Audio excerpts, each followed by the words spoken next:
नमस्कार दर्शक बंधु डी न्यूज चैनल को आपको स्वागत जनाऊँ। चलतु आज खबर पर नजर पकड़ा। ओडिशा समेत यह राज्य में माड़ी आसुची प्रबल ग्रीष्म प्रभाव उत्तर पूर्व वर्षा संभावना। सारा देश में खरा गुड़गुड़ी असह्य होबार लगी। भारतीय पाणीपाग विभाग आईएमडी सद्यतम सूचना अनुसार ओडिशा समेत पूर्व केन्द्रीय और दक्षिण भारतर अनेक राज्य में आगामी किसी दिन पर्यंत प्रबल ग्रीष्म प्रभाव जारी रहिबो। अन्यपटे उत्तर पूर्व भारत में झड़ वर्षा सह वज्रपात होबार संभावना रही। पाणीपाग विभाग ओडिशा आगामी किसी दिन सतर्क सूचना जारी करिछि। राज्यर अनेक जिले में तापमात्रा 42-45 डिग्री सेल्सियस मध्य नहीं आशंका कराଯାଉଛି। किसी स्थान में सिवियर हिट वेव अति प्रबल ग्रीष्म प्रवाह होबार संभावना थिबारु पाणीपाग केन्द्र पक्षरु ऑरेंज अलर्ट जारी कराଯାଇଛି।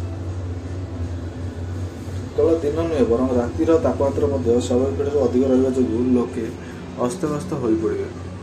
ओडिशा व्यतीत पश्चिमबंग, झारखंड, बिहार, तेलंगाना, आंध्र प्रदेश और उत्तर प्रदेश किसी अंशर ग्रीष्म प्रभाव अनुभूत हो।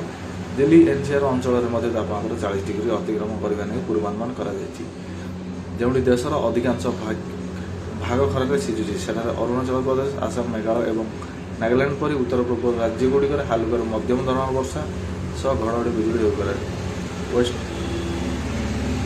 प्रभाव में किसी पार्वती अंचल बरफपातर संभावना रही। विशेषज्ञ अनुसार आकाश मेघमुक्त रहा और पश्चिम वायु प्रभाव कमिया जो सूर्य किरण सीधा सड़क भूपृष्ठ पड़ुଛି। यह व्यतीत हिटडोम प्रभाव जो गरम पवन एक निर्दिष्ट अंचल में आबद्ध हो रही जहाँ तापमात्रा वृद्धि मुख्य कारण। प्रबल गरम को दृष्टि रखी पाणीपाग विभाग और स्वास्थ्य विशेषज्ञ मान किसी गुरुत्वपूर्ण परामर्श देते। दिन 11 ରୁ अपराह 4ଟା पर्यंत अति जरूरी काम नथिले बाहर को बाहरतुनी। प्रचुर परिमाण पानी, तोराणी, लस्सी व फल दही पिंतु। बाहर को बाहर समय छता, टोपी और सूता पोशाक व्यवहार करूँ। शिशु वृद्धि रोगी मान विशेष जत्न नि। पाणीपाग विभाग सूचना अनुसार यह स्थिति आसंता 5 ରୁ 7 दिन पर्यंत जारी रही। तेणु सतर्क रहा ही श्रेष्ठ उपाय बोली।